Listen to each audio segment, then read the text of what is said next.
Kafia Integrated Academy wuxuu ka mid yahay macahadyada magaalada Baydhabo ee ardayda wax lagu baro.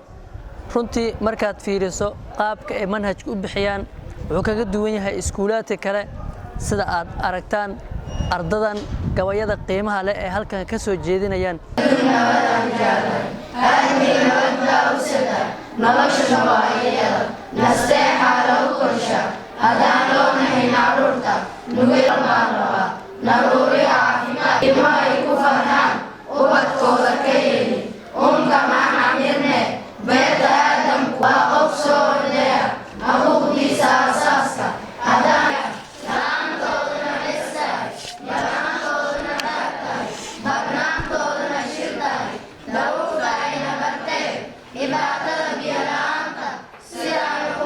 معلمة فاطمة فرح علي waxay ka mid tahay macallimiinta iskuulka Kafia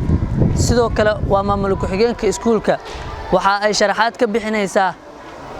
juhdiga ay ku bixiyaan ardada iskuulkan iyadoo ay u muuqato aqoonta ardaydan inay ka duwan tahay iskuulaadka kale ee ku yaala gudaha magaalada Baydhabo. Xaafadda ee noo timid ee mar walbana soo xasuusinaysa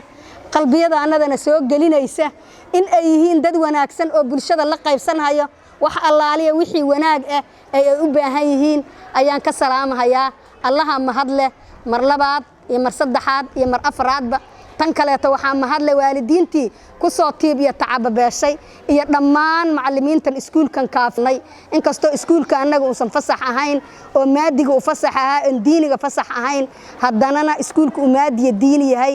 marna 4 bisha koowaad 2020 ayuu dib u furmay iskuulkan sida aad u jeedeen ardada waxa ay soo jeedinayeen gabayo qiimo badan oo ka hadlaya